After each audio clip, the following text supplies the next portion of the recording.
ഈശോമിശിഹായിൽ ഏറെ സ്നേഹിക്കപ്പെടുന്നവരെ, വിശുദ്ധ പൗലോസ്ലീഹ കോറിന്തോസുകാർക്ക് എഴുതിയ 1-ാം ലേഖനം 1-ാം അധ്യായം 18-ാം തിരുവചനം നമുക്കെല്ലാവർക്കും അറിയാവുന്ന വചനമാണ്. നാശത്തിലൂടെ ചരിക്കുന്നവർക്ക് കുരിശിന്റെ വചനം പോഷത്വമാണ്, രക്ഷയിലൂടെ ചരിക്കുന്ന നമുക്കോ അത് ദൈവത്തിന്റെ ശക്തി അത്രേ. പ്രിയപ്പെട്ടവരെ, ഇന്നലെ ഞാനൊരു വീഡിയോ പങ്കുവച്ചായിരുന്നു. ആഭിചാരം ചെയ്ത്, കൂടോത്രം ചെയ്ത് കുടുംബങ്ങൾ നശിക്കുന്നു, വ്യക്തി ജീവിതങ്ങൾ നശിക്കുന്നു, ബിസിനസ് മേഖലകൾ നശിക്കുന്നു എന്ന് ചിന്തിക്കുന്നവർക്കായി ഞാനൊരു അനുഭവം പങ്കുവച്ചായിരുന്നു. ഒരു കുടുംബത്തിൽ തലമുറയായിട്ട് മാനസിക രോഗങ്ങൾ ഉണ്ടാകുമ്പോൾ പലരും പറഞ്ഞു ഇത് കൂടോത്രം ചെയ്തതിൻ്റെ ഫലമായിട്ടാണ് എന്നിങ്ങനെ പറഞ്ഞപ്പോൾ ദൈവത്തിൻ്റെ പരിശുദ്ധാത്മാവ് വെളിപ്പെടുത്തി കൊടുത്തത് ഇവരുടെ തലമുറയിലുള്ള ഒരു അമ്മയെ ഭക്ഷണം കൊടുക്കാതെ നരകിപ്പിച്ച് മരിച്ചു പോയതിൻ്റെ ഫലമായിട്ടാണ് എന്നിങ്ങനെ പറഞ്ഞപ്പോൾ അവരത് മനസ്സിലാക്കി പ്രായശ്ചിത്തം ചെയ്ത് ദാനധർമ്മം ചെയ്ത് ഒപ്പീസൊക്കെ ചൊല്ലി ബലിയർപ്പിച്ച് പ്രാർത്ഥിച്ചതിന് ശേഷം ഇവരുടെ കുടുംബത്തിൽ നിന്ന് ഈ മാനസിക രോഗത്തിൻ്റെതായിട്ടുള്ള ബുദ്ധിമുട്ടുകളൊക്കെ മാറിപ്പോയി. പ്രിയപ്പെട്ടവരെ, ഞാൻ ഈ സന്ദേശം പങ്കുവച്ചപ്പോൾ ഇന്നലെ ഒരു വ്യക്തി എന്നെ വിളിക്കുകയുണ്ടായി. ഈ വ്യക്തി വിളിച്ചിട്ട് എന്നോട് ചോദിച്ചു, നിങ്ങൾ എന്തിനാണ് ആഭിചാരത്തിന്, കൈവശത്തിന്, ഈ കൂടോത്രത്തിന് ശക്തിയില്ല, ഇത് കാരണം കുടുംബങ്ങളൊന്നും തകർന്നു പോകില്ല എന്നൊക്കെ ഇങ്ങനെ പ്രഘോഷിക്കുന്നത്? ഇതിങ്ങനെയൊക്കെ പ്രഘോഷിക്കുന്ന ഒത്തിരി പേരുണ്ടല്ലോ, അവർ വഴി അനേകര് രക്ഷ പ്രാപിക്കുന്നുണ്ടെങ്കിൽ നിങ്ങളെന്തിനാണ് ഇതിന് ശക്തിയില്ല എന്നൊക്കെ പറയുന്നത് എന്നിങ്ങനെ ചോദിച്ചു.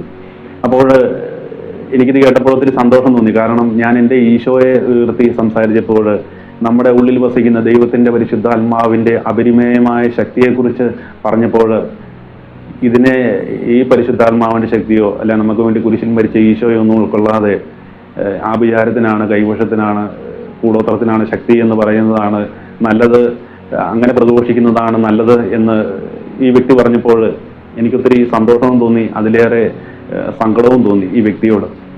അപ്പോൾ ഞാൻ ഈ വ്യക്തിയോട് ചോദിച്ചാൽ അതെന്താണ് അങ്ങനെ പറയുവാൻ കാരണം എന്ന് ചോദിച്ചപ്പോൾ ഈ വ്യക്തി പറഞ്ഞു, എൻ്റെ ജീവിതത്തിൽ വർഷങ്ങളായിട്ട് ഈ കൂടോത്രവും ഇതൊക്കെ എനിക്കെതിരെ ചെയ്ത് ഞാനിങ്ങനെ തകർച്ചയിലൂടെയാണ് കടന്നു പോകുന്നത്, അതുകൊണ്ട് എനിക്ക് ഉറപ്പായിട്ടും പറയാൻ പറ്റും ഇതിന് ശക്തിയുണ്ട് എന്ന്. അപ്പോൾ ഞാൻ ഈ വ്യക്തിയോട് പറഞ്ഞു, ഞാൻ ബൈബിളിലെ 2-3 ഉദാഹരണങ്ങൾ പറയാം, അതിനുശേഷം ചേട്ടനൊന്ന് ചിന്തിച്ചാൽ മതി, ഇതിന് ശക്തി ഉണ്ടോ ഇല്ലയോ എന്ന് ചിന്തിച്ചാൽ മതി എന്നിങ്ങനെ പറഞ്ഞു. പ്രിയപ്പെട്ടവരെ, ഇതുപോലെ ആഭിചാരം ചെയ്ത്, കൂടോത്രം ചെയ്ത് കുടുംബങ്ങൾ നശിച്ചു പോകും, അല്ലെങ്കിൽ ബിസിനസ് സ്ഥാപനങ്ങൾ നശിച്ചു പോകും എന്നൊക്കെ ചിന്തിക്കുന്നവരും കൂടി ഇതൊന്ന് ധ്യാനിക്കുന്നത് നല്ലതായിരിക്കും. നമുക്കറിയാം, ഉൽപ്പത്തി പുസ്തകത്തിൽ സോദോം ഗൊമോറ നശിപ്പിക്കുവാൻ വേണ്ടി ദൈവദൂതൻ വരുമ്പോൾ ദൈവദൂതൻ ലോത്തിനോടും ലോത്തിൻ്റെ ഭാര്യയോടും പറയുന്നുണ്ട്, നിങ്ങൾ ഇവിടുന്ന് പോയി കഴിഞ്ഞതിന് ശേഷമേ ഞാൻ സോദോം ഗൊമോറ നശിപ്പിക്കുകയുള്ളൂ, അതുകൊണ്ട് ആ കുന്നിൻ മുകളിലേക്ക് നിങ്ങൾ ഓടി രക്ഷപ്പെട്ടോളാൻ ഈ ലോത്തിനോടും ലോത്തിൻ്റെ ഭാര്യയോടും പറയുന്നുണ്ട്. ഈ ലോത്തും ലോത്തിൻ്റെ ഭാര്യയും ആ കുന്നിൻ ചെരുവിലേക്ക് ഓടി രക്ഷപ്പെടുമ്പോൾ ലോത്തിൻ്റെ ഭാര്യ തിരിഞ്ഞു നോക്കുമ്പോൾ അവിടെ ഉപ്പുതൂണായി പോവുകയാണ് ചെയ്യുന്നത്. പ്രിയപ്പെട്ടവരെ, ഇവിടെ സംഭവിക്കുന്നത് ലോത്തിൻ്റെ ഭാര്യയോട് ഇങ്ങനെ പുറകോട്ട് തിരിഞ്ഞു നോക്കാതെ ഓടി രക്ഷപ്പെട്ടോളാൻ പറഞ്ഞപ്പോൾ അവിടെ അനുസരണക്കേട് കാണിച്ചു. അനുസരണക്കേടിൻ്റെ ഫലമായിട്ട് ലോത്തിൻ്റെ ഭാര്യ ഉപ്പുതൂണായി പോവുകയാണ് ചെയ്തത്. രണ്ടാമത്, ന്യായാധിപന്മാരുടെ പുസ്തകത്തിൽ സാംസനെ നമ്മൾ കാണുന്നുണ്ട്. സാംസൺ ദൈവാത്മാവിനാൽ നിറയപ്പെട്ട ശക്തനായ ഒരു ന്യായാധിപനായിരുന്നു. എന്നാൽ സാംസന്റെ ശക്തി എവിടെയാണെന്നറിഞ്ഞ് സാംസനെ തകർത്ത് ഇല്ലാതാക്കുവാൻ വേണ്ടി ഫിലിസ്ത്യര് ദലീല എന്ന സ്ത്രീയെ അയക്കുമ്പോൾ ദലീലയുടെ മുമ്പിൽ സാംസൺ തൻ്റെ ശക്തിയുടെ രഹസ്യം വെളിപ്പെടുത്തുന്നു. നാസീർ വ്രതക്കാരനായ സാംസന്റെ മുടി കട്ട് ചെയ്ത് കഴിഞ്ഞു കഴിഞ്ഞാൽ ദൈവാത്മാവിൻ്റെ ശക്തി നഷ്ടപ്പെടും എന്ന് പറഞ്ഞപ്പോൾ മുടി കട്ട് ചെയ്തതിന് ശേഷം ഫിലിസ്ത്യർ വന്ന് സാംസനെ പിടിക്കുകയും സാംസന്റെ കണ്ണ് ചൂഴ്ന്നെടുക്കുകയും ചെയ്യുന്നതൊക്കെ നമ്മൾ വായിക്കുന്നുണ്ട്. ഇവിടെയും സാംസൺ അവിശ്വസത കാണിക്കുമ്പോഴാണ് സാംസന്റെ ജീവിതത്തിലേക്ക് തകർച്ചകൾ കടന്നു വരുന്നത്. പ്രിയപ്പെട്ടവരെ, ദാവീദ് രാജാവിന്റെ ജീവിതത്തിൽ ദാവീദ് രാജാവ് ബേർഷബ എന്ന സ്ത്രീ കുളിക്കുന്നത് കണ്ടപ്പോൾ ജഡിക വികാരങ്ങൾ ഉള്ളിലേക്ക് കടന്നു വന്ന് ദൈവത്തോട് അവിശ്വസത കാണിച്ചതിന് ശേഷം ദാവീദ് രാജാവിന്റെ ജീവിതത്തിലേക്ക് തകർച്ചകൾ കടന്നു വന്നു. പ്രിയപ്പെട്ടവരെ, പുതിയ നിയമത്തിലേക്ക് കടന്നു വരുമ്പോൾ ഈശോയെ ഒറ്റിക്കൊടുക്കുമ്പോൾ സമ്പത്തിനോടുള്ള ആർത്തി മൂത്ത് കഴിഞ്ഞപ്പോഴാണ് യൂദാസിന്റെ ജീവിതത്തിലേക്ക് നാശത്തിലേക്ക് പോവുകയും തൂങ്ങി മരിക്കേണ്ട ഒക്കെ അവസ്ഥ കടന്നു വരികയും ചെയ്തത്. ഞാനിതെല്ലാം ഈ വ്യക്തിയോട് പറഞ്ഞതിന് ശേഷം ഈ വ്യക്തിയോട് ചോദിച്ചു, നിങ്ങളുടെ ജീവിതത്തിൽ കൂടോത്രം ചെയ്തതിൻ്റെ ഫലമായിട്ടാണോ, ആഭിചാരം ചെയ്തതിൻ്റെ ഫലമായിട്ടാണോ നിങ്ങളുടെ ജീവിതത്തിലേക്ക് തകർച്ച വന്നിരിക്കുന്നത്? നിങ്ങളും ദൈവവും തമ്മിലുള്ള ബന്ധത്തിനുള്ള വിള്ളൽ വന്നതിന് ശേഷമല്ലേ ഈ തകർച്ചകളൊക്കെ കടന്നു വന്നത് എന്ന് ഒന്ന് ചിന്തിക്കുവാൻ പറഞ്ഞു.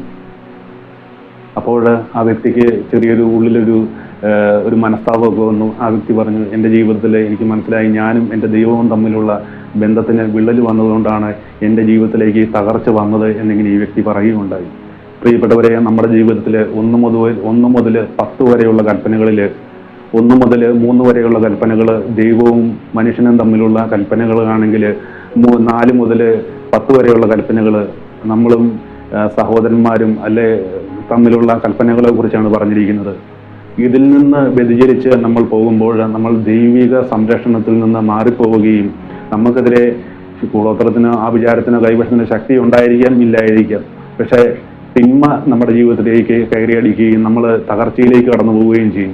പ്രിയപ്പെട്ടവരെ, സത്യത്തിൽ ഇതാണ് സംഭവിച്ചുകൊണ്ടിരിക്കുന്നത്. ഒരിക്കലും ഒരു യേശുവിനെ ഏകരക്ഷകനും നാഥനുമായി സ്വീകരിച്ച ഒരു ക്രിസ്ത്യാനിയെയും ഒരു ആഭിചാരത്തിനോ ഒരു കൈവശത്തിനോ ഒരു കൂടോത്രത്തിനോ തകർക്കുവാൻ കഴിയില്ല എന്നുള്ളൊരു തിരിച്ചറിവ് നിങ്ങളുടെ ജീവിതത്തിൽ ഉണ്ടാകുമ്പോൾ ആ സെക്കൻഡ് മുതൽ ദൈവത്തിൻ്റെ പരിശുദ്ധാത്മാവ് നിങ്ങളെ വഴി നടത്തുവാൻ തുടങ്ങും. അല്ലെങ്കിൽ അതിന് ശക്തിയുണ്ട്, ഇതിന് ശക്തിയുണ്ട് എന്ന് പറയുമ്പോൾ അതിൻ്റെ പുറകെ പോയി ഇതിൻ്റെ പുറകെ ഓടി നടക്കുമ്പോൾ, പ്രിയപ്പെട്ടവരെ, ഇതിൻ്റെ യഥാർത്ഥമായ കാരണം ഈ ആഭിചാരം ചെയ്ത് കൂടോത്രം ചെയ്ത് കൈവശം നിന്ന് ഒരു വ്യക്തിയെയും തകർക്കുവാൻ കഴിയുകയില്ല. ഞാനും എൻ്റെ ദൈവവും തമ്മിലുള്ള ബന്ധത്തിലുള്ള വിള്ളലുകൾ എന്താണെന്ന് കണ്ടെത്തി മനസ്സിലാക്കി കുമ്പസാരത്തിൽ ഏറ്റുപറഞ്ഞ് പരിശുദ്ധ കുർബാനയിലൂടെ നമ്മുടെ ഉള്ളിലേക്ക് കടന്നു വരുന്ന ഈശോയെ സ്വീകരിച്ച് ഈശോയുമായി ഒരു വ്യക്തിബന്ധത്തിൽ മുൻപോട്ട് പോകുമ്പോൾ ഈ ലോകത്തിലുള്ള ഒരു പൈശാചിക ശക്തിക്കും നിങ്ങളെയോ നിങ്ങളുടെ കുടുംബത്തെയോ നിങ്ങളുടെ ബിസിനസ് മേഖലകളെയോ തകർത്ത് കളയുവാൻ സാധിക്കുകയില്ല. പ്രിയപ്പെട്ടവരെ, ഞാനിത് പങ്കുവെക്കുന്നത് ഞാൻ പരിശുദ്ധ കുർബാനയിൽ സംബന്ധിക്കുമ്പോൾ ഞാനിങ്ങനെ ഈശോയോട് ഇങ്ങനെ ചോദിക്കുക. അപ്പോൾ ഈശോ തരുന്ന ചിന്തകളാണ് ഞാൻ നിങ്ങളുമായിട്ട് പങ്കുവെക്കുന്നത്, അല്ലാതെ എൻ്റെ വ്യക്തിപരമായിട്ടുള്ള കാഴ്ചപ്പാടുകളൊന്നുമല്ല. പ്രിയപ്പെട്ടവരെ, ഇത് കേട്ട് ഇത് അനുസരിച്ച് പാപങ്ങൾ ഏറ്റു പറഞ്ഞ് കുമ്പസാരിച്ച് ഈശോയെ സ്വീകരിച്ച വ്യക്തികളുടെ ജീവിതത്തിലൊക്കെ അത്ഭുതകരമായിട്ടുള്ള ദൈവിക ഇടപെടലുകളും അനുഗ്രഹങ്ങളൊക്കെ കടന്നു വന്നിട്ടുണ്ട്. ഇത് കണ്ടിട്ടുള്ളത് കൊണ്ടാണ് ഞാനിത് പറയുന്നത്. ഒരിക്കലും ഞാൻ കൂടോത്രത്തെയോ അഭിചാരത്തെയോ കൈവശത്തെയോ ഒരിക്കലും പൊക്കി പറയുകയോ അത് കൊണ്ട് തകർന്നു പോവുകയോ ചെയ്യില്ല എന്ന് ഒരിക്കലും ഞാൻ പറയത്തില്ല. കാരണം ഈശോയും ഞാനും തമ്മിലുള്ള ബന്ധത്തിലുള്ള വിള്ളൽ മനസ്സിലാക്കി അത് കുമ്പസാരത്തിൽ ഏറ്റുപറഞ്ഞ് പരിശുദ്ധ കുർബാനയിൽ സംബന്ധിച്ച് ഈശോയെ സ്വീകരിക്കുക എന്നുള്ളത് മാത്രമേ ഇതിന് പരിഹാരമായിട്ടുള്ളൂ. നിങ്ങളെ ഓരോരുത്തരെയും ഈശോ സമൃദ്ധമായിട്ട് അനുഗ്രഹിക്കട്ടെ. പരിശുദ്ധ അമ്മ മാതാവിൻ്റെ മാധ്യസ്ഥവും വിശുദ്ധ മിഖായേൽ ദൂതൻ്റെ സംരക്ഷണവും എപ്പോഴും നിങ്ങൾ ഓരോരുത്തരോടും ഉണ്ടായിരിക്കട്ടെ. Ave Maria, praise the Lord, hallelujah.